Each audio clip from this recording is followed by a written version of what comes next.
തമിഴ്നാട് സംസ്ഥാന സർക്കാരിന്റെ 2016 മുതൽ 2022 വരെയുള്ള ചലച്ചിത്ര പുരസ്കാര പ്രഖ്യാപനത്തിൽ മമ്മൂട്ടിയെ തഴഞ്ഞതായി സാമൂഹിക മാധ്യമങ്ങളിൽ ചോദ്യമുയരുന്നു. 2018 പുറത്തിറങ്ങിയ പേരൻപ് എന്ന ചിത്രത്തിൽ മമ്മൂട്ടി അവതരിപ്പിച്ച വേഷം ചൂണ്ടിക്കാട്ടിയാണ് ചർച്ചകൾ നടക്കുന്നത്. പേരൻപിലെ പ്രകടനത്തിന് മമ്മൂട്ടിയെയും മകളായി എത്തിയ സാധനയെയും പരിഗണിച്ചില്ലെന്ന് ആരാധകർ അഭിപ്രായപ്പെട്ടു. 2018 മമ്മൂട്ടിയെ നായകനാക്കി റാം സംവിധാനം ചെയ്ത ചിത്രമാണ് പേരൻപ്. രാജ്യാന്തര തലത്തിൽ വരെ മികച്ച അഭിപ്രായം നേടിയ ചിത്രമായിരുന്നു ഇത്. നിസ്സഹായതകളുള്ള അച്ഛൻ ഭാവങ്ങളുമായി മമ്മൂട്ടി വിസ്മയിപ്പിച്ച ചിത്രമായിരുന്നു പേരൻപ്.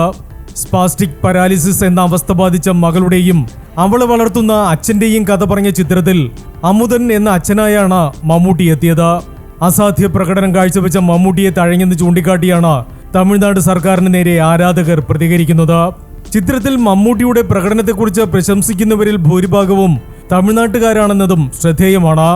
2018 മികച്ച നടനായി തിരഞ്ഞെടുത്തത് ധനുഷിനെ ആയിരുന്നു. വടചെന്നൈയിലെ പ്രകടനത്തിനായിരുന്നു ധനുഷിന് പുരസ്കാരം.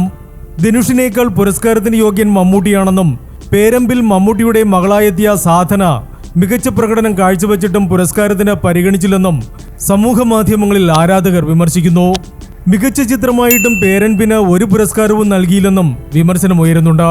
Entertainment desk, movie max.